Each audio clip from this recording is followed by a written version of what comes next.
You mentioned the gift of prophecy the other night as one of the identifying characteristics of the remnant church. Are there or have there been prophets in the Seventh-day Adventist church? Well, first of all, before the Lord has ever done anything significant in history, he's always raised up prophets, men and women. We told you before the flood, he had Enoch, Methuselah, Noah. Before the Exodus, he had Moses, and then Aaron and Miriam, all three prophets. Before the destruction of Jerusalem, he warned the people with Isaiah, Jeremiah, and others. Before Christ came, John the Baptist. Simeon in the temple was a prophet in his own right.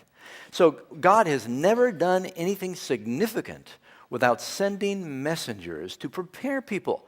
Does it make sense to you that before the great climax of the gospel, Jesus coming, that he will have prophets? I will pour out my spirit in those days, speaking of the last days, on all flesh, saith the Lord, your sons and daughters will prophesy. Jesus warns us about false prophets in the last days because there will be true prophets and we need to know how to discern between them.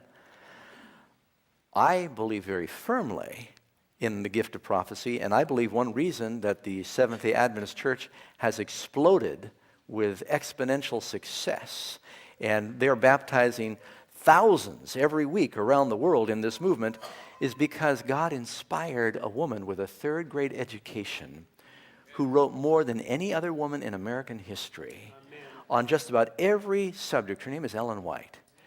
And when I was in the cave, I didn't tell you the rest of the story. When I was up in the cave and I was visiting all these different churches that couldn't agree, I said, Lord, I want you to show me the truth. 3,500 feet up in this desert mountain, somebody brought me one of her books on prophecy called The Great Controversy. I started reading that. The Bible all began to make sense. And everything I've been preaching to you is from the Bible. Is that right? Amen. I've been quoting the Bible every night, but everything I've been preaching to you is what she harmonizes with.